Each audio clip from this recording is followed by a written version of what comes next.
Good evening, dear students. Let us discuss about production of three-phase AC. How to generate three-phase AC ये discuss करेंगे. Different terms related to three phase AC. Three phase AC के बारे में विभिन्न जो पद हैं, विभिन्न टर्म्स हैं, उनके बारे में बात करेंगे. अभी तक जो डिस्कस कर रहे थे prior to this video we we are discussing about single phase AC. अभी तक हम सिंगल फेज AC के बारे में बात कर रहे थे. अब डिस्कस करेंगे थ्री फेज AC के बारे में. थ्री फेज AC बहुत ज़्यादा पावर सिस्टम में यूज होता है.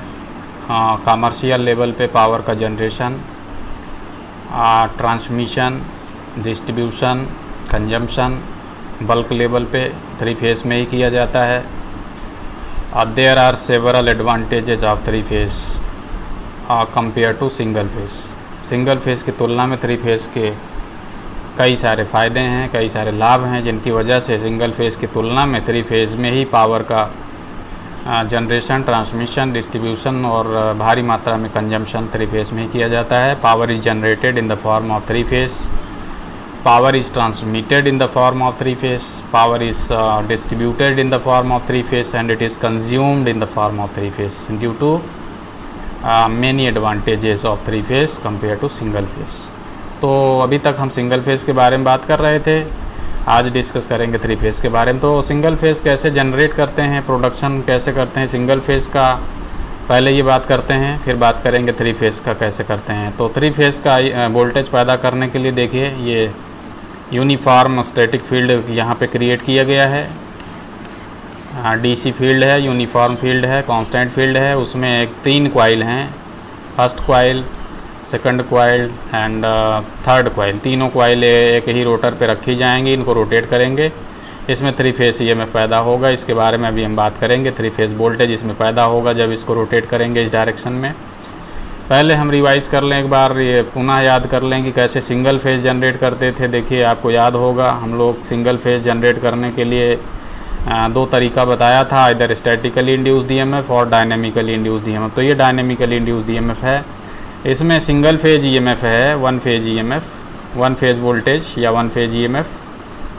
वन फेज वोल्टेज कैसे जनरेट करते हैं ये आपको अच्छे से मालूम है. ये मैग्नेटिक फील्ड में हम एक कॉइल को रोटेट करते हैं. देयर इज़ वन कॉइल, ये कॉइल है, ये इसका शाफ्ट है. इसके सापेक्ष में, सेंटर के सापेक्ष में इसको हम रोटेट करेंगे इस डायरेक्शन में. ये भाग जाएगा, ये भाग इस डायरेक्शन में जाएगा. ये रोटेट करेगा इस डायरेक्शन में. मान लीजिए क्लॉकवाइज डायरेक्शन में ये घूमेगा, ये स्थिर रहेगा. This part is static, this is field and this part is dynamic, this is coil और रोटर. तो इसमें ये रोटेट करेगा, ये कॉइल इसमें रोटेट करेगी इस फील्ड में ऐसे ऐसे. तो इस कॉइल से लिंक्ड फ्लक्स में परिवर्तन होगा. देन फैराडे के इलेक्ट्रोमैग्नेटिक इंडक्शन के नियम से इस कॉइल में EMF इंड्यूस होगा. ये मान लीजिए कॉइल है, इसका ये प्रारंभिक सिरा है A1 और दूसरा सिरा है A2. तो इसमें EMF कितना इंड्यूस होता है ये आपको अच्छे से पता है, हमने इस पे बहुत बातें की हैं. A1 A2 हम लिख रहे हैं. E फॉर EMF, AC पैदा होता है साइनोसाइडल. A1 A2 क्यों लिखा है? A1 इसका कॉइल का प्रारंभिक सिरा है, A2 कॉइल का अंतिम सिरा है. ये जो कॉइल है देखिए ऐसे रखी है, A1 यहाँ पे है, दिस इज़ A1 और इसमें बहुत सारे फेरे लपेटे गए हैं. There are so many number of turns, ऐसे लपेटे गए हैं कई सारे फेरे. और इस कॉइल का अंतिम सिरा यहाँ पे है, इसीलिए इसको कहा गया है A2 और ये प्रारंभिक सिरा को कहा गया है A1. There is one coil, coil is one. तो सिंगल फेज जब जनरेट करते हैं तो एक कॉइल होती है, इसका एक प्रारंभिक सिरा होता है, एक अंतिम सिरा. तो यहीं पे वोल्टेज प्रोड्यूस होता है. EMF जो प्रोड्यूस होता है कहाँ लेते हैं? यहाँ पे. तो A1 A2 यहीं पे प्रोड्यूस होगा, इन्हीं सिरों पे प्रोड्यूस होगा यहाँ पे. तो कितना EMF प्रोड्यूस होता है आपको मालूम है अच्छे से, ये हम डिस्कस कर चुके हैं. ये होता है EM sin ओमेगा t या EM sin थीटा. इसको कहते हैं single phase sinusoidal AC voltage. इसके बारे में हम बात कर चुके हैं. अभी तक जिस वोल्टेज का हम यूज़ कर रहे थे यही था. इसका इस्तेमाल सामान्यतः छोटी मशीनों में या घरेलू स्तर पे यूज़ किया जाता है, डोमेस्टिक एप्लीकेशंस में या स्मॉल मशीन्स को चलाने में. तो ये A1 A2 है. इसका वेव डायग्राम देखिए. A1 A2 का वेव डायग्राम कैसे दिखता है? ऐसे दिखता है. This is E A1 A2 this is sinusoidal voltage EM sin omega t, this is maximum value EM, this is minus EM, ये आपको मालूम है सब, this is ओमेगा t। तो इसको कहते हैं single phase voltage, single phase AC voltage ऐसे जनरेट करते हैं। अब 3 फेज के पहले हम ज़रा एक बार देख लें 2 फेज भी होता है, there is 2 phase also. 2 phase voltage, हालांकि इसका इस्तेमाल बहुत सीमित एप्लीकेशन में होता है, बहुत अधिक उपयोग में हम लोग इसको नहीं लाते हैं। तो 2 फेज में क्या करते हैं, एक ही रोटर पे, ये रोटर है, ये फील्ड है, दिस इज़ फील्ड। फील्ड की दिशा क्या है, नॉर्थ टू साउथ है, the direction of field is from north to south. We have 2 coil, या इस बार 2 कुंडलियाँ हैं, A1 A2 एक कॉइल है जो कि ऐसे रखी हुई है, दिस इज़ A1 A2, इसमें कई सारे फेरे लपेटे गए हैं और इस कॉइल से 90 डिग्री पे, एग्जैक्टली 90 डिग्री पे, ध्यान रहे एग्जैक्टली 90 डिग्री पे दूसरी कॉइल रखी गई है, उसका प्रारंभिक सिरा B1, अंतिम सिरा B2। So this time we have 2 number of coil, 1 coil is called A1 A2, प्रारंभिक सिरा A1 A2, जैसे अभी हम थोड़ी देर पहले डिस्कस कर रहे थे, A1 A2, और दूसरी कॉइल इसके लंबवत रखी है ऐसे, उससे परपेंडिकुलर एकदम एग्जैक्टली 90 डिग्री पे, ये B1 ये B2। दोनों कॉइल आपस में एक दूसरे से इंसुलेटेड हैं, these coils are insulated from each other, means EMF induced और current in this coil is insulated from this coil. इसमें जो वोल्टेज पैदा होगा इससे कोई उसका इलेक्ट्रिकल कनेक्शन नहीं है। So these 2 are insulated from each other. दोनों कॉइल एक दूसरे से 90 डिग्री पर रखी हैं। देखिए A1 प्रारंभिक सिरा है, A2 अंतिम सिरा है, दूसरी कुंडली का प्रारंभिक सिरा B1, अंतिम सिरा B2।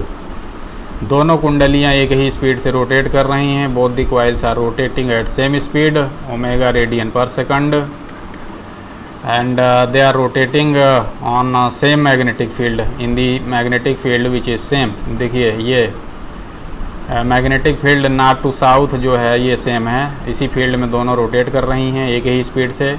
Both the coils are rotating in the same direction, they are kept 90 degree from each other, they are identical, एक दूसरे के जैसी हैं, एकदम एक दूसरे के जैसी ही कॉपी हैं, कोई इनमें डिफरेंस नहीं है। फ़र्क केवल ये है कि कॉइल B2 कॉइल B है उसका प्रारंभिक सिरा पहले के प्रारंभिक सिरे से 90 डिग्री पे रखा है, this angle is exactly 90 degree. The first end or starting end of first coil and the starting end of the second coil, they are kept 90 degree from each other. तो दोनों कॉइल एक जैसी हैं, एक ही field में rotate कर रही हैं, एक ही स्पीड से रोटेट कर रही हैं, तो दोनों कॉइल में EMF जो प्रोड्यूस होगा A1 A2 EMF दोनों में प्रोड्यूस होगा सेम, उनका मैग्नीट्यूड सेम होगा, मान सेम होगा। बट इस कॉइल में B1 B2 में जो EMF इंड्यूस होगा वो A1 A2 से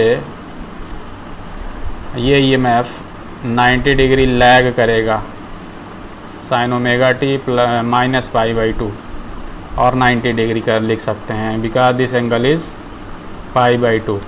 तो 90 डिग्री पे रखा है, तो इस कॉइल में जो EMF इंड्यूस होगा B1 B2 में A1 A2 से वो 90 डिग्री लैग करेगा, पश्चगामी होगा। बाकी EMF का मैग्नीट्यूड सेम होगा।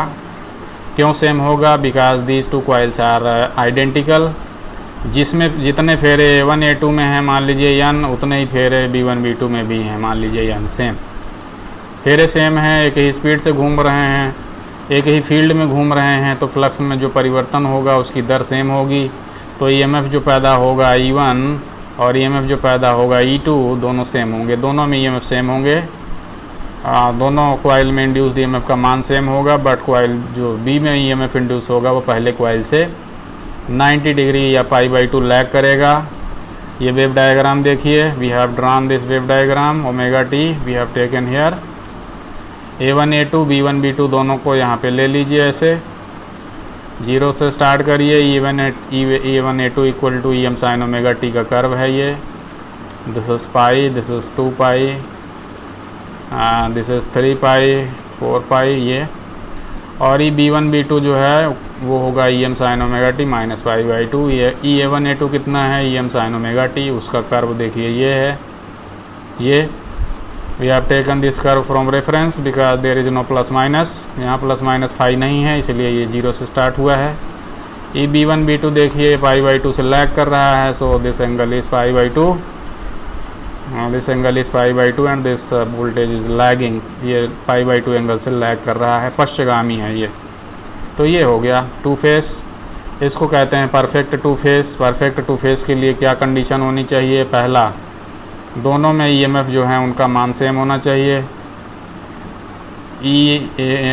EA1 A2 यानी EA equal to EB1 B2 यानी EB, magnitude should be same exactly, and second this angle should be exactly π/2, neither more nor less. एकदम π/2 से लैग करना चाहिए या लीड करना चाहिए, दोनों के बीच एग्जैक्टली π/2 या 90 डिग्री का अंतर होना चाहिए। अगर ये दो कंडीशन फुलफ़िल होती हैं तो ये कहलाता है परफेक्ट टू फेस।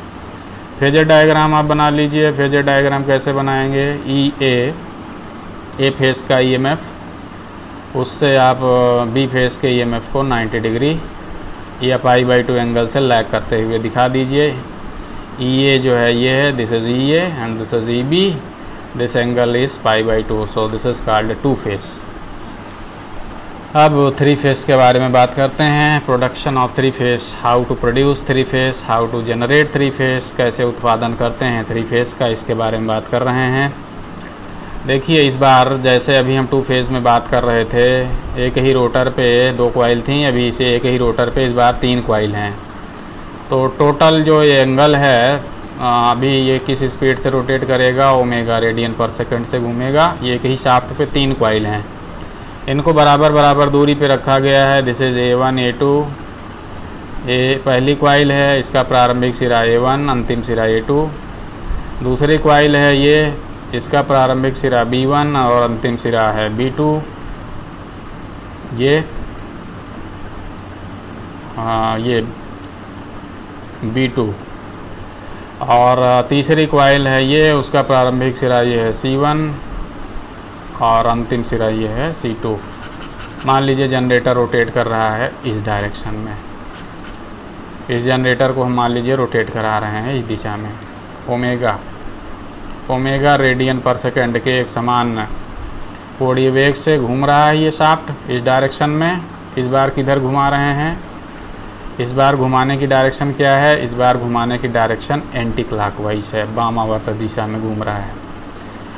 टोटल जो हमको 3 कॉइल रखनी है, तो टोटल जो एंगुलर स्पेस हमारे पास है वो है 360 डिग्री। हमको रखनी है 3 नंबर ऑफ कॉइल, बराबर बराबर दूरी पे रखनी है, तो 3 से डिवाइड कर देंगे तो हमको पता चल जाएगा कि कितने एंगल पे रखना है। इस बार रखेंगे 120 डिग्री पे। तो देखिए A1 A2, देखिए A1 A2 जो है पहली कॉइल है ये, उसकी अक्ष ऐसे है। B1 B2 कॉइल है, उसकी अक्ष देखिए, axis of coil B1 B2 is this. तो A1 से B1 का जो एंगल है ये है 120 डिग्री एग्जैक्टली। और इससे तीसरी कॉइल जो रखेंगे उसकी एक्सिस देखिए, the axis of third coil C, ये तीसरी कॉइल है, उस ये B1 से C1 जो है वो भी 120 डिग्री है, दिस इज़ आल्सो 120 डिग्री। तो ये देखिए 120 120 120 एग्जैक्टली। तो अभी हमने जो टू फेज में सीखा, 3 coils are identical. Identical coil का मतलब तीनों कॉइल में नंबर ऑफ टर्न्स इक्वल, समान फेरे लपेटे गए हैं, एक ही फील्ड में रखे हैं। देखिए field is 1, there is 1 field, उसकी दिशा देखिए, ये है नॉर्थ टू साउथ फील्ड। एक ही स्पीड से घूमेंगे क्योंकि एक ही रोटर पे रखे हैं, लेकिन शर्त ये है कि इनके बीच में एग्जैक्टली 120 डिग्री का फेज अंतर है, एक दूसरे से 120 डिग्री पे रखे गए हैं फिजिकली। अब इनको रोटेट कराएंगे इस दिशा में, अभी हम डिस्कस कर रहे थे, ओमेगा रेडियन पर सेकंड के एक समान कोणीय वेग से घुमाएंगे या RPM से घुमाएंगे। इसको घुमाएंगे इस दिशा में प्राइम मूवर की मदद से, with the help of a prime mover, जिसको हम यहाँ जोड़ देंगे शाफ्ट से, और शाफ्ट को रोटेट कराएंगे। तो क्या होगा कि ये तीनों कॉइल में ईएमएफ प्रोड्यूस होगा। तो पहले कॉइल में कितना ईएमएफ प्रोड्यूस होगा ये अभी हम डिस्कस कर चुके हैं। A1 A2 इक्वल टू कितना होगा, उसमें पहले में ईएमएफ इंड्यूस होगा EM sin ओमेगा t इतना। दूसरे कॉइल में कितना ईएमएफ इंड्यूस होगा अभी हम बता चुके हैं कि दोनों कॉइल, 3 कॉइल हैं इस बार, तीनों कॉइल आइडेंटिकल हैं, similar not only similar, exactly similar. फ़र्क केवल क्या है कि तीनों कॉइल के बीच में 120 डिग्री का हमने डिफरेंस रखा है बस। बाकी कॉइल क्या हैं, सेम हैं, एक जैसी हैं, एक दूसरे की प्रतिरूप हैं, एक दूसरे के जैसी हैं, आइडेंटिकल हैं, सिमिलर हैं, एक ही स्पीड से घूम रहे हैं, एक ही फील्ड में घूम रहे हैं। तो तीनों कॉइल में ईएमएफ जो पैदा होगा समान मैग्नीट्यूड का पैदा होगा। B1 B2 कितना होगा, इस कॉइल में कितना ईएमएफ प्रोड्यूस होगा, इसमें ईएमएफ प्रोड्यूस होगा उतना ही, बट पहले वाले से 120 डिग्री लैग करेगा, पश्चिगामी होगा।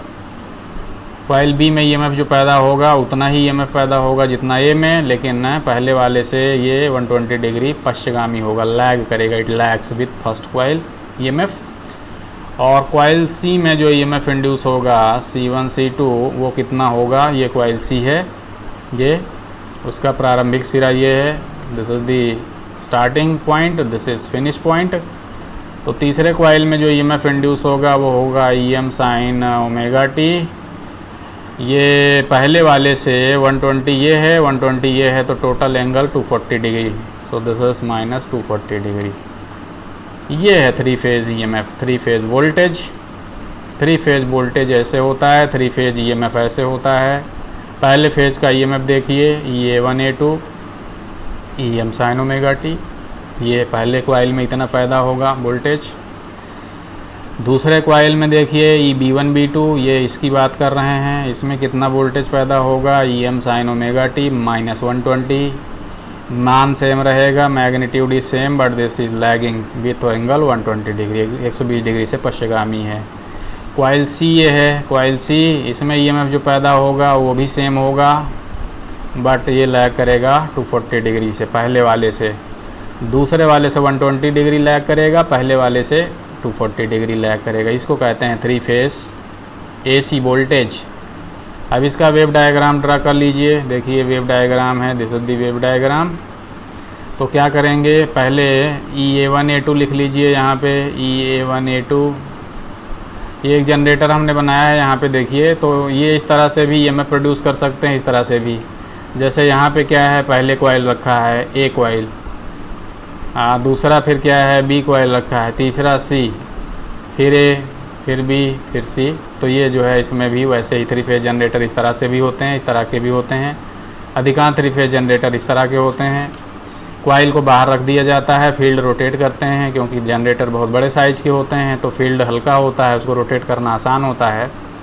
कॉइल काफ़ी मोटे तारों की होती है जो बहुत हैवी करंट को हैंडल करती है, तो उसको बाहर रख देते हैं, स्टेटर पे स्टैटिक रख देते हैं। So it is quite convenient, quite easy to keep that coil stationary, and it is quite easier to rotate the magnetic field. Magnetic field को हम रोटेट करते हैं, कॉइल को स्टैटिक रख देते हैं। तो इस तरह करिए प्रोड्यूस या इस तरह करिए प्रोड्यूस, दोनों तरह से प्रोड्यूस कर सकते हैं। अधिकांशतः कौन सा हम तरीका यूज़ करते हैं, ये वाला। हाँ, तो कोई फ़र्क नहीं पड़ता है, चाहे ये करिए चाहे ये करिए, दोनों तरीके से 3 फेज़ EMF पैदा कर सकते हैं। तो A1 A2, B1 B2 एक ही अक्ष पे, C1 C2 एक ही अक्ष पे, तीनों को ऐसे कर लीजिए। अब इस पर ड्रा दी वेव डायग्राम। A1 A2 को रेफरेंस मान लीजिए। तो ये जो रेड कलर का कर्व है, this curve 0, this is 0, 180 degree, 360 degree, 540 degree, इस तरह से ये है। This is A1 A2 equal to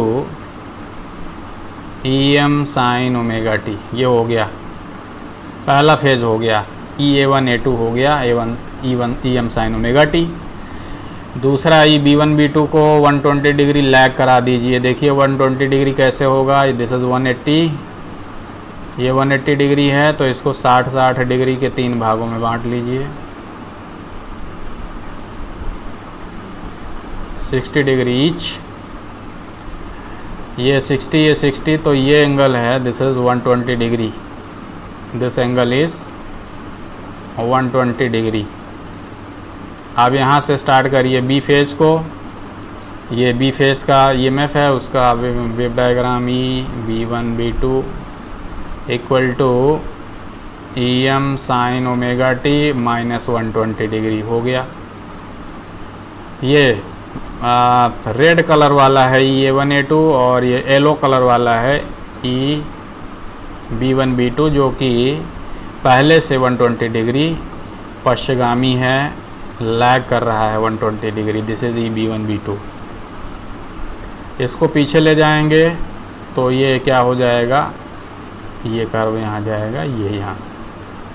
तीसरा है EC1 C2 EM sine omega T minus 240, इससे 120 डिग्री लैग करा दीजिए इसको, दिस इज़ 60 दिस इज़ 60, तो ये बी फेज से 120 डिग्री लैग करा दिया, तो ये यहाँ से स्टार्ट होगा कर्व। ए फेज यहाँ से स्टार्ट हुआ है, बी फेज यहाँ से स्टार्ट हुआ है, सी फेज यहाँ से स्टार्ट हुआ है। तो यहाँ से स्टार्ट होगा तो क्या होगा, देखिए ये कर्व ऐसे जाएगा, ब्लू कलर वाला है सी फेज, थर्ड फेज ये गया। तो यहाँ पे लिख दीजिए EC1 C2 equal to EM sine omega T minus 240 degree, ये हो गया। अब इसको ले जाएंगे पीछे अगर, तो ये 180 डिग्री पे हाफ साइकिल पूरा करेगा, तो ये यहाँ आएगा कर्व ऐसे, यहाँ हाफ साइकिल पूरा कर लिया। अब इसको और ले जाएंगे इधर रेफरेंस तक, तो ये ऐसे जाएगा। ये हो गया wave diagram, this is called wave diagram. Wave diagram of 3 phase AC। 3 phase voltage कैसे दिखता है, 3 फेज वोल्टेज ऐसे दिखता है, तीनों फेज ऐसे हैं, first phase, second phase, third phase. Equation form में ऐसे दिखता है। फेजर फॉर्म में ड्रा कर लीजिए, फेजर दिस इज EA, ये हो गया, रेफरेंस ले लिया इसको, we have taken this as reference. EB उससे 120 डिग्री पे कर दीजिए, this is EB, this angle is 120। C phasor को उससे 120 या पहले से 240 कर दीजिए, तो ये जो सी फेजर होगा this is EC, this is 120 and this is 120। ये हो गया, this is called phasor diagram, phasor diagram of 3 phase voltage. ये 3 फेज वोल्टेज है, इसका फेजर डायग्राम है। अब ये वोल्टेज 3 फेज पैदा हो गया, जनरेट हो गया। अब यहाँ पे एक होता है बैलेंस्ड EMF, बैलेंस्ड वोल्टेज क्या है, बैलेंस्ड वोल्टेज या balanced EMF, it is very very important. ये क्या है, बैलेंस्ड EMF तब कहलाएगा जब दो कंडीशन फुलफिल हो। पहला, the magnitude of induced EMF in all 3 phase must be exactly equal, EA equal to EB equal to EC and equal to suppose E, their magnitude must be exactly equal. तीनों phase के EMF अगर बराबर हैं exactly, जैसे कि अगर ये phase का वोल्टेज अगर मान लीजिए 100 वोल्ट है, तो इस फेज़ का जो वोल्टेज है वो भी 100 वोल्ट होना चाहिए, और इस फेज़ का वोल्टेज भी 100 वोल्ट होना चाहिए। ये होता है मैग्नीट्यूड शुड बी इक्वल। और दूसरा, angle must be equal, angle must be equal. Angle मतलब ये इसकी बात कर रहे हैं, जैसे अभी हमने बताया कि 3 कॉइल आइडेंटिकल हैं, एक ही फील्ड में हैं, एक ही स्पीड से रोटेट कर रही हैं। अगर आपने कॉइल को एग्जैक्टली अच्छे से डिज़ाइन कर दिया, सिमिलर नंबर ऑफ टर्न्स बराबर रखे, उतने ही मोटे तार यूज़ किया, उतना ही फेरे लगाए, सब कुछ सेम रखा, एक ही रोटर पे है, एक ही स्पीड से घूम रहा है, तो ये तो EMF बराबर पैदा हो जाएगा, एक कंडीशन फुलफ़िल हो जाएगी। लेकिन दूसरी कंडीशन ये है कि दोनों के बीच में, तीनों कॉइल के बीच में एग्जैक्टली 120 डिग्री का अंतर होना चाहिए। ये एंगल एग्जैक्टली 120 होना चाहिए, exactly, this angle must be exactly equal. Angle between them must be exactly equal. जैसे ऐसा नहीं हो सकता है कि ये वाला एंगल 118 डिग्री हो जाए और ये वाला एंगल 122 डिग्री हो जाए, नो। अगर ऐसा होता है इन केस तो ये बैलेंस्ड नहीं होगा, फिर कहलाएगा अनबैलेंस्ड। तो कोई भी दो कंडीशन में से एक कंडीशन अगर वायलेट होगी इन केस तो EMF अनबैलेंस्ड हो जाएगा। So in order to be balanced there are two conditions, we have to fulfil these two conditions. One is the magnitude of induced EMF in all three phases must be equal and the angle between them must be exactly same।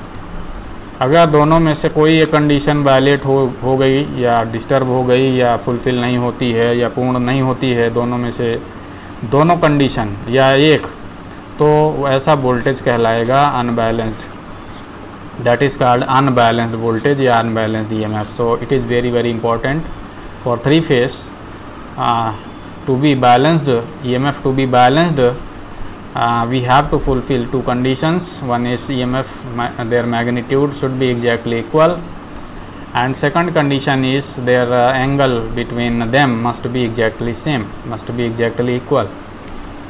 Then EMF is called balanced EMF। अब balanced EMF हो गया, हम अभी discuss कर रहे थे balanced EMF। उसके लिए क्या कंडीशन हमने बताई? पहली कंडीशन बताई कि पहले फेज़ का EMF, दूसरे फेज़ का EMF और तीसरे फेज़ का EMF बराबर होना चाहिए, एग्जैक्टली कोई डिफरेंस नहीं होना चाहिए। और दूसरी कंडीशन है angle must be equal, angle must be equal.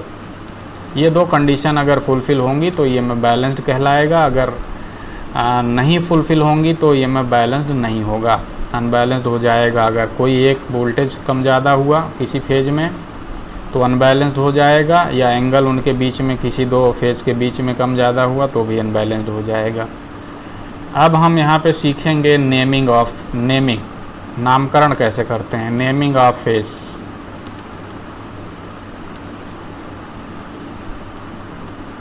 तीनों फेजेस के नामकरण कैसे करते हैं। जैसे हमने अभी कहा ये पहला फेज़ है, A1 A2 नाम दिया था इस कॉइल का, दूसरे का नाम दिया था B1 B2, तीसरे का C1 C2। जनरेटर किधर हम रोटेट कर रहे थे, इधर को रोटेट करेंगे तो पहला इस कॉइल में EMF पैदा होगा, अभी जितना उतना इसमें बाद में पैदा होगा 120 डिग्री। तो A1 A2 कितना होगा, ये होगा EM sin ओमेगा t। अभी इसमें इतना EMF पैदा हो रहा है, इसमें पैदा होगा उतना ही EMF 120 डिग्री बाद, इसलिए इसमें जो EMF पैदा होगा ये B1 B2 वो लैग करेगा 120 डिग्री से, पश्चिगामी होगा, क्योंकि ये 120 डिग्री पे रखा है ये B1 B2, this angle is 120। C1 C2 equal to EM sin omega t minus 240 degree. ये C1 ये है, C2 ये है, तो ये 240 डिग्री है पहले से। तो बैलेंस्ड के लिए कंडीशन क्या है आपको मालूम चल गया। अब नेमिंग कैसे करते हैं, नामकरण, how to name them. Number of phase 3 है, इसलिए इनको नामकरण करने का तरीका अभी सुझाया लोगों ने। तो नेमिंग करने का पहला तरीका जो है वो है 1 2 3। सो this is the simplest and easiest method. इस मेथड में क्या करते हैं, तीनों फेज़ का नामकरण करने का तरीका ये है कि पहले फेज़ को कहा 1 फेज़ फर्स्ट, दूसरे फेज़ को कहा 2 और तीसरे फेज़ को कहा 3। तो ये नामकरण का पहला जो simplest easiest method 1 2 3, 1 phase 2 phase 3 phase. इसको कहा 1 फेज़, इसको कहा 2 फेज़ और इसको कहा 3 phase. This is the simplest and easiest method, but इसको बहुत ज़्यादा रिकॉग्निशन नहीं मिली, बहुत ज़्यादा यूज़ नहीं होता है। तो दूसरा तरीका जो नामकरण का यूज होता है वो है ABC। ऐसे लोगों ने बताया कि पहले फेज़ को A कहा जाए, दूसरे फेज़ को B कहा जाए और तीसरे फेज़ को C कहा जाए। 1 2 3 ना कह के पहले फेज़ को कहा गया A phase, this is called A phase, this is called B phase and this is called C phase, A B C. ये नामकरण का दूसरा तरीका है। This is the second method of naming.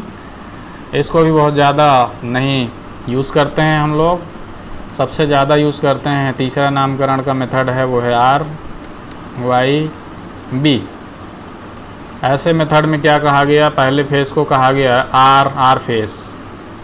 Are face को क्या किया गया, जो उसका फेज है, फेस का जो वायर है उसके ऊपर आर का मतलब है हम लोग उसके ऊपर रेड कलर का इंसुलेशन लगा देते हैं ऊपर, तो वो दिखता है, वायर बाहर से दिखता है। We can easily identify that wire और दैट फेस, उसको कहते हैं R.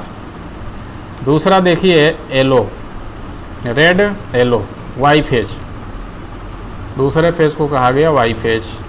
This is called Y phase. Y मतलब, वाई मीन्स येलो, येलो। तो दूसरा जो फेज है उसके ऊपर येलो कलर का इंसुलेशन लगाया, पीवीसी को वायर, पीवीसी की कोटिंग कर दी गई इंसुलेशन की। तो येलो कलर का जो वायर होगा, जो फेज होगा, उसको आप दूर से देख के पहचान सकेंगे। You can easily identify that wire, that phase with the help of it's yellow colour.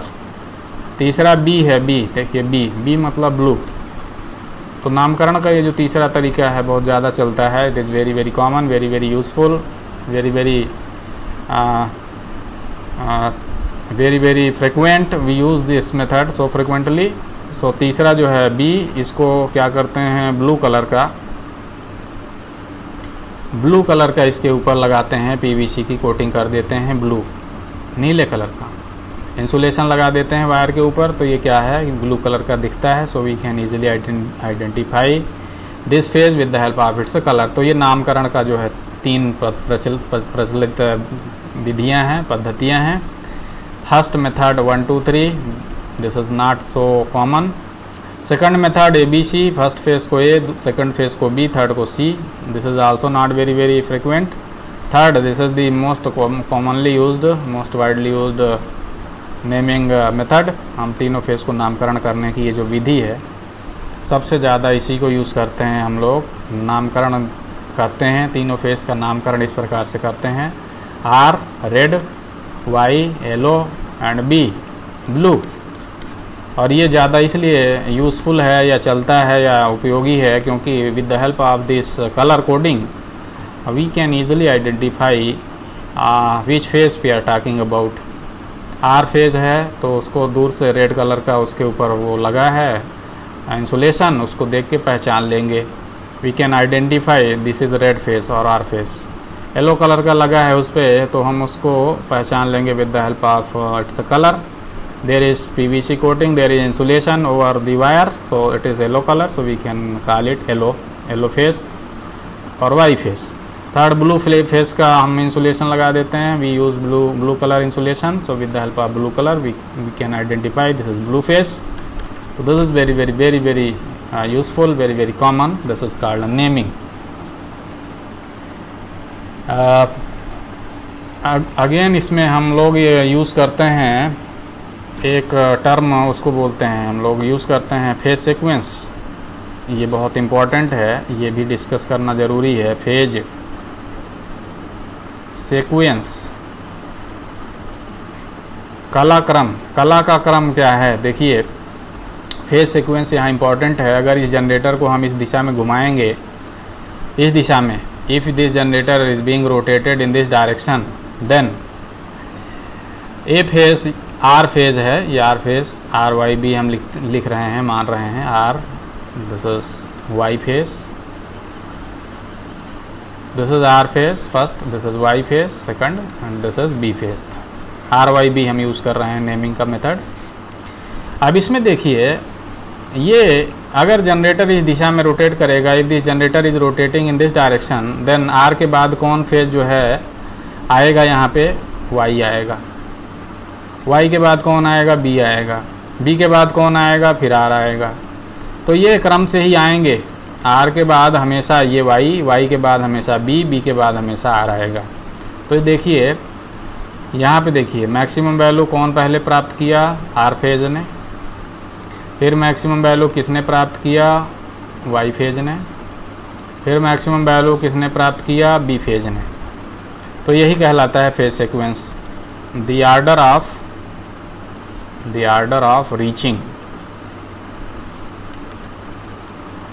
Maximum positive value, maximum positive value by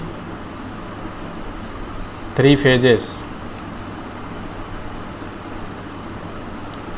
3 phases called phase sequence. This is very very very important. phase sequence यहाँ क्या है? order of reaching maximum positive value by 3 phase called phase sequence. 3 phase हैं, इनके द्वारा महत्तम मान को प्राप्त करने का जो क्रम है उसको फेज सीक्वेंस कहते हैं। फेज सीक्वेंस क्या है यहाँ पे? आर वाई बी, ये फेज सीक्वेंस है। पहले मैक्सिमम वैल्यू को किसने प्राप्त किया? Which phase is getting maximum value earlier? R. Which phase is getting maximum value after R? Y. Which phase is getting maximum value after B? After y, it is B. And which phase is getting maximum value after B? It is again R. Which phase is getting maximum value after R? It is again Y. ये क्रम चलता रहेगा till this generator is rotating in this direction. जब तक ये generator इस दिशा में घूमेगा अनंत काल तक, तब तक ये वोल्टेज इसी क्रम में मैक्सिमम वैल्यू को प्राप्त करेंगे। पहले R पाएगा, फिर Y पाएगा, फिर B पाएगा, फिर R पाएगा, फिर Y पाएगा, फिर B पाएगा। ये RYB फेज सीक्वेंस है, या YBR कह सकते हैं, या BRY कह सकते हैं। This is the phase sequence. R के बाद कभी भी B नहीं आएगा, R के बाद हमेशा ही Y आएगा, क्योंकि इसका रखा गया है जिस क्रम में वो उसी क्रम में आएंगे। Y के बाद कभी भी R नहीं आएगा, Y के बाद हमेशा B आएगा। B के बाद कभी भी Y नहीं आएगा, B के बाद हमेशा R आएगा। B के बाद हमेशा R आएगा। देखिए R आ रहा है B के बाद, R के बाद हमेशा Y आएगा, Y के बाद हमेशा B आएगा। सो दिस क्रम, this sequence is called phase sequence and this is very very important. इस सीक्वेंस को कहते हैं positive phase sequence. Positive phase sequence इसको बोलते हैं RYB, RYB, RYB, RYB। This is phase sequence, this is very very important. अगर हम generator को उल्टा घुमाना शुरू कर दें, सपोज उल्टा रोटेट करना शुरू कर दें इन दिस डायरेक्शन, एंटी क्लॉकवाइज की जगह हम घुमाना शुरू कर दें क्लॉकवाइज, जनरेटर को क्लॉकवाइज घुमाना शुरू कर दें, तो इस फेज़ के बाद, आर फेज़ के बाद वाई नहीं आएगा, आर फेज़ के बाद आएगा बी आएगा, आर फेज़ के बाद बी आएगा, वाई फेज़ के बाद बी नहीं आएगा बल्कि वाई फेज़ के बाद आर आएगा, तो वाई फेज़ के बाद आर आएगा। तो ये क्रम जो अभी चल रहा था इधर से ऐसे, फेज सीक्वेंस अभी चल रहा था इधर से ऐसे, ये फेज सीक्वेंस उल्टा हो जाएगा, ऐसे हो जाएगा। उल्टा हो जाएगा तो क्या हो जाएगा? This is B, then Y, then R, then B, then Y, then again R. ये जो क्रम है ये चेंज हो जाएगा, उल्टा हो जाएगा। तो ये हो जाएगा क्या? B Y R, B Y R, B Y R. So this phase sequence is called a negative phase sequence. Negative phase sequence. This is very very very important because if we change the direction of rotation of this generator, then phase sequence is opposite. Phase sequence उल्टा हो जाता है। अगर हम इसके generator के घूमने की दिशा चेंज कर दें तो phase sequence जो पैदा हो रहा है वो भी उल्टा हो जाता है। तो इसीलिए जनरेटर के ऊपर एरो बना रहता है कि इस दिशा में रोटेट करना है। We have to rotate this generator in this direction which is already fixed. तभी ये फेज सीक्वेंस पैदा होगा RYB, यदि जनरेटर को उस दिशा में घुमाएंगे। अगर जनरेटर को उल्टा दिशा में घुमा देंगे हम, जैसे कि अभी हम बता रहे थे इधर, तो फेज सीक्वेंस हो जाएगा उल्टा, चेंज हो जाएगा, अपोजिट हो जाएगा। तो इसका क्या प्रभाव पड़ता है मोटरों पे? इसका प्रभाव मोटरों पे ये पड़ता है, ये मान लीजिए मोटर है, अगर इस पर सप्लाई आ रही है RYB, अगर ये RYB सप्लाई आ रही है, मान लीजिए मोटर घूम रहा है इस डायरेक्शन में, मान लीजिए मोटर घूम रहा है क्लॉकवाइज, अगर सप्लाई उल्टा फेज सीक्वेंस की हम इसको दे देंगे तो ये मोटर घूमने लगेगा एंटी क्लॉकवाइज, इसके घूमने की डायरेक्शन चेंज हो जाती है मोटर की। 3 फेस मोटर अगर उसमें जो सप्लाई आ रही है उसका फेस सीक्वेंस हम रिवर्स कर दें, चेंज कर दें, तो मोटर उल्टा घूमती है। तो फेस सीक्वेंस इसीलिए बहुत इंपॉर्टेंट है 3 फेस में, because the direction of rotation of 3 phase motor is opposite if we change the phase sequence. Phase sequence हम यहाँ चेंज कर सकते हैं जानबूझकर, मैनुअली भी क्या करना है, ये मोटर में जो सप्लाई आ रही है कोई भी 2 वायर खोल के इंटरचेंज कर दीजिए, कोई भी 2 फेस का wire, then phase sequence is reversed. Any 2 phase, if you interchange any 2 phase, supply आ रही है वहाँ से, यहाँ से सप्लाई आ रही है 3 फेस AC, ये आपका मोटर है, दिस इज़ योर मोटर, ये R फेज़ है, Y फेज़ है, B फेज़ है, ये आपके मोटर का R फेज़ है, Y फेज़ है, B फेज़ है। अगर कोई भी 2 फेज़ इंटरचेंज कर दीजिए तो मोटर का जो फेस सीक्वेंस है वो B/R हो जाएगा, चेंज हो जाएगा। R को R से ना जोड़ के R को Y से जोड़ दीजिए, Y को Y से ना जोड़ के Y को R से जोड़ दीजिए। Any 2 phase, if you interchange any 2 phase then phase sequence is reversed, reverse हो जाएगा फेस सीक्वेंस, और मोटर जिस डायरेक्शन में घूमना चाहिए, अगर इसको घूमना चाहिए क्लॉकवाइज तो ये मोटर घूमेगा anti clockwise. So this is very very important, face sequence is very important. So it is called the order of reaching maximum positive value is called phase sequence। अब 3 फेस में हमने देखा अभी कि यहाँ कितने यहाँ पे कितनी वाइंडिंग हमने बात की। पहली वाइंडिंग हमने बात की, देखिए दिस इज R फेस, प्रारंभिक सिरा है। दूसरा ये हमने बात की Y फेस, ये इसका प्रारंभिक सिरा है। तीसरा है B फेस, इसका प्रारंभिक सिरा है। तो R फेस से हम कितने वायर निकालेंगे, यहाँ पे 2 वायर। Y फेस से कितने वायर निकालेंगे, यहाँ पे 2 वायर। और B फेस से कितने वायर निकालेंगे, वहाँ से भी 2 वायर निकालेंगे। So we have total 6 number of wire, 6 wire निकलेंगे, हर फेस से 2-2 वायर। तो हम ऐसा नहीं करते हैं, क्योंकि 6 नंबर ऑफ वायर को हम ले जाएंगे इतना दूर, यहाँ से जनरेटर से ले जाएंगे, मान लीजिए हमको लोड तक ले जाना है, इसको लोड रखा है समवेयर 2000 किलोमीटर्स अवे, तो यहाँ से हमको 6 वायर ले जाने पड़ेंगे 3 फेस सप्लाई के लिए।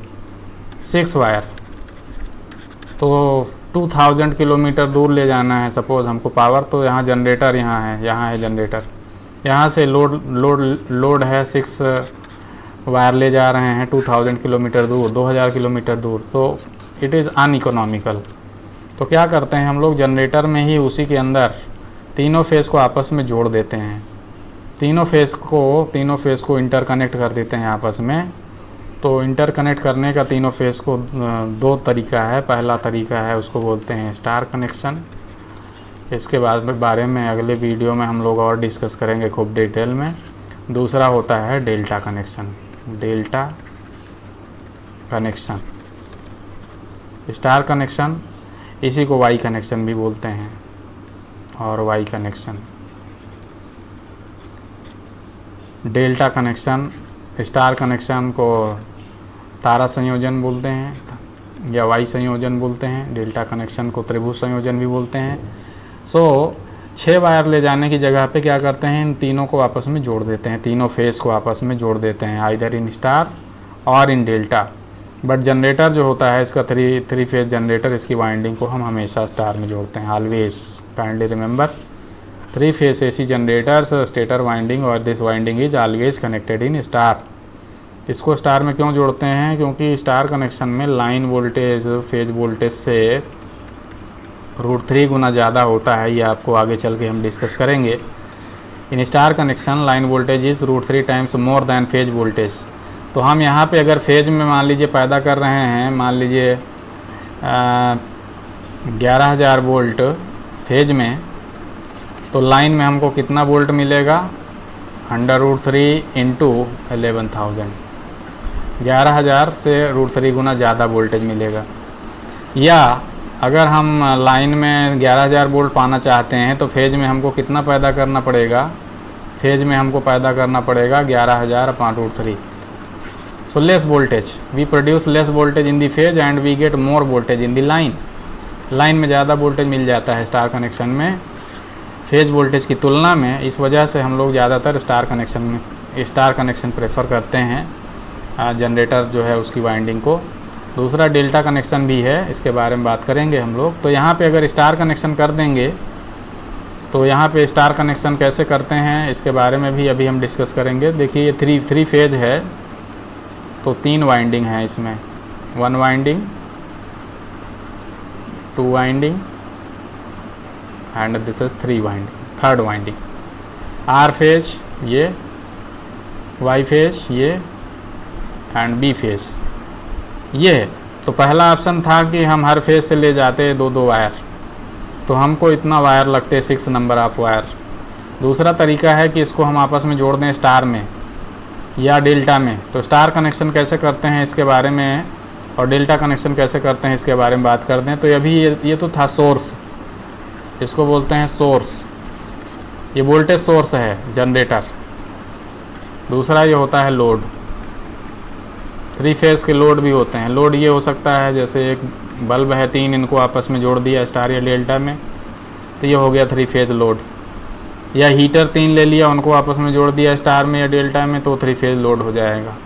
या 3 फेज इंडक्शन मोटर या 3 फेज मोटर कोई भी, तो 3 फेज लोड होता है। तो 3 फेज लोड क्या है? जो 3 फेज सोर्स से इलेक्ट्रिकल पावर को लेगा, कंज्यूम करेगा, खपत करेगा, यूटिलाइज करेगा, तो वो कहलाएगा 3 फेज लोड।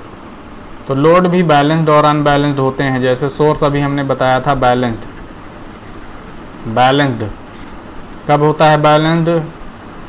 पहले फेज का ईएमएफ, दूसरे फेज का ईएमएफ और तीसरे फेज का EMF they are equal, magnitude is exactly same and second condition angle is equal.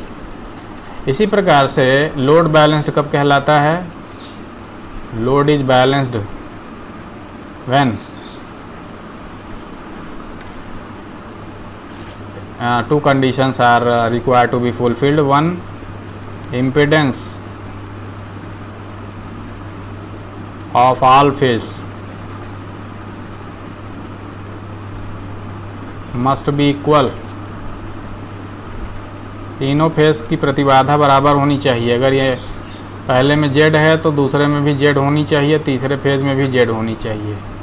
और दूसरी कंडीशन है नेचर मस्ट बी सेम,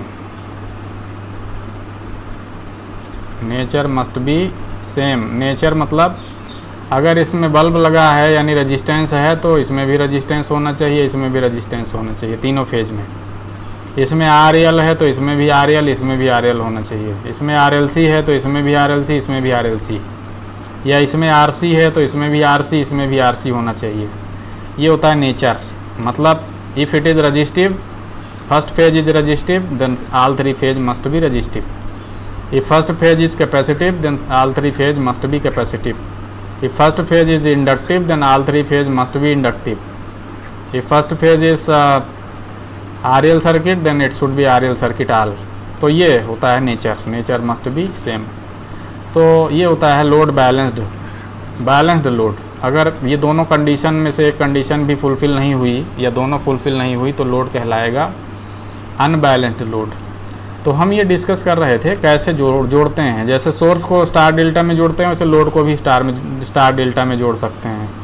तो सोर्स को कैसे जोड़ते हैं? देखिए, ये मान लीजिए जनरेटर की तीनों फेज हैं, तो यहाँ मार्क कर लीजिए start finish, start finish, start finish. पहले फेज का प्रारंभिक सिरा, दूसरे फेज का पहले फेज का प्रारंभिक सिरा, पहले फेज का अंतिम सिरा, ये ऐसे मार्क कर लीजिए। दूसरे फेज का प्रारंभिक सिरा, दूसरे फेज का अंतिम सिरा। स्टार्ट मतलब प्रारंभिक सिरा, फिनिश मतलब अंतिम सिरा। तीसरे फेज का पहला सिरा स्टार्ट मार्क कर लिया, दूसरा सिरा को फिनिश मार्क कर लिया। रैंडम कुछ भी, एक सिरा को स्टार्ट लिखना ज़रूरी है, दूसरे सिरे को फिनिश लिखना ज़रूरी है हर फेज में। इस तरह से मार्क कर लीजिए। स्टार कनेक्शन में क्या करते हैं? सिमिलर एंड्स को आपस में जोड़ देते हैं। सिमिलर एंड्स कनेक्टेड, समान सिरे एक जगह जोड़ देते हैं तो स्टार कनेक्शन हो जाता है। डेल्टा कनेक्शन में क्या करते हैं? डिसिमिलर एंड्स को जोड़ देते हैं। Dissimilar ends connected, then it becomes delta. Similar is connected at one point then it is called star, dissimilar ends are connected then it is called delta. तो देखिए स्टार कैसे जोड़ते हैं, सिमिलर इंड्स कैसे जोड़ेंगे। ये मान लीजिए पहला फेज है, दिस इज़ फर्स्ट फेज। ये मान लीजिए दूसरा फेज है, दिस इज़ सेकंड फेज। ये मान लीजिए तीसरा फेज है, दिस इज़ थर्ड फेज। अभी हमने बताया, मार्क कर लीजिए start finish, start finish, start finish. Star में जोड़ रहे हैं, we are connecting in star. पहला कनेक्शन कर रहे हैं, स्टार कनेक्शन, तारा संयोजन या वाई कनेक्शन। तो हमने तीनों का फिनिश एक जगह जोड़ दिया है, एक जगह ये कर दिया है असेंबल। अभी तीनों को एक जगह जोड़ दीजिए, जहाँ पे ये जोड़ दिए, ये तीनों का फिनिश एक जगह जोड़ दिया। तो जहाँ एक जगह जुड़ता है तीनों का फिनिश, अब इसको मिटा दीजिए फिनिश। अब वो पॉइंट कहलाता है neutral point, that is called an, neutral. तो यहाँ से एक वायर निकालेंगे पतला सा, क्योंकि इसमें न्यूट्रल वायर होता है, इसमें करंट कम रहती है, इसके बारे में भी बात करेंगे। ये जो एक स्टार्ट लिखा है, यहाँ से एक निकाल दीजिए, इसको बोलते हैं लाइन, ये जाएगी। यहाँ स्टार्ट से एक निकाल दीजिए तार मोटा, इसको बोलते हैं लाइन। ये कहाँ जाएगा, लोड में जाएगा, ये तो सोर्स है। तीसरा यहाँ से निकाल दीजिए एक, ये जाएगा लाइन में। तो ये हो गया स्टार कनेक्शन या तारा संयोजन या Y connection. This is very very simple. ये हो गया स्टार कनेक्शन। यहाँ न्यूट्रल से एक तार जाता है पतला सा, और लाइन से 3 तार जाते हैं। तो ये है 3 फेस 4 वायर सिस्टम बोलते हैं। 3 फेस 4 वायर है ना, यहाँ पे 3 लाइन 1 न्यूट्रल, ये 3 फेस 4 वायर। ये हो गया स्टार कनेक्शन। डेल्टा कनेक्शन में हमने बताया था क्या करते हैं, डिसिमिलर इंड्स को जोड़ते हैं। डिसिमिलर इंड्स, इनके बारे में बात करेंगे हम डेल्टा कनेक्शन के टाइम पे। तो ऐसे ही 3 बल्ब को अगर आपको स्टार में जोड़ना है तो क्या करेंगे, ये मान लीजिए पहला बल्ब है, तो ऐसे ही मार्क कर लीजिए स्टार्ट फिनिश, फर्स्ट बल्ब ऐसे रख दीजिए। दूसरा बल्ब है उसको जोड़ना है, ये दूसरा बल्ब ऐसे रख दीजिए। तीसरा बल्ब है उसको भी जोड़ना है, इसको बनाना है 3 फेज लोड। तीनों बल्ब को ऐसे रख लीजिए, 3 बल्ब हो गई, इनको 3 फेज लोड बनाना है, इनको फर्स्ट सेकंड थर्ड। तो ऐसे मार्क कर लीजिए। इसमें बल्ब है तो इसके दो सिरे भी होंगे, एक सिरा ये, एक सिरा ये, एक को स्टार्ट एक को फिनिश। इसका भी 2 सिरा होगा, स्टार्ट फिनिश। इसका भी 2 सिरा होगा, स्टार्ट फिनिश। ऐसे मार्क कर लीजिए। तीनों का फिनिश एक जगह रख लीजिए, ये जोड़ दीजिए, वो बन जाएगा न्यूट्रल। और स्टार्ट तीनों को वहाँ से निकाल दीजिए, ये लाइन जाएगी, ये जाएगी जनरेटर में, ये हो जाएगा लोड। ऐसे जोड़ा था इसको तो ये कहलाता था source. This is source, this is source. अगर ये जोड़ दिया इसको तो ये कहलाएगा load, 3 phase load. This is 3 phase source, this is 3 phase load. तो यहाँ से पावर जाएगी 3 फेज सोर्स से, ये पावर जाएगी 3 फेज लोड में। किधर से जाएगी, इन्हीं वायर से। तो हमने अगर इसको स्टार में जोड़ दिया तो कितने वायर जाएंगे, 4। 3 जाएंगी लाइन, 1 जाएगा न्यूट्रल, बहुत पतला सा होता है। सो नंबर ऑफ वायर हमने रिड्यूस कर दिया, we have reduced the number of wires. अगर हम इसको स्टार में ना जोड़े होते तो कितने वायर जाते यहाँ से, 6 नंबर ऑफ वायर की ज़रूरत पड़ती। स्टार में जोड़ने से कितने वायर जा रहे हैं, 3। न्यूट्रल भी जा रहा है, बट न्यूट्रल जो है बहुत पतला होता है, सो इफेक्टिवली 3 वायर ही जा रहे हैं। So we have less number of wires, so transmission की इफिशियंसी बढ़ जाएगी, इकोनॉमी बढ़ जाएगी। We can transmit electrical power in less cost, so transmission is economical. इसके बारे में और बात करेंगे स्टार डेल्टा कनेक्शन के बारे में अगले वीडियो में। Thank you for watching this video, thank you so much.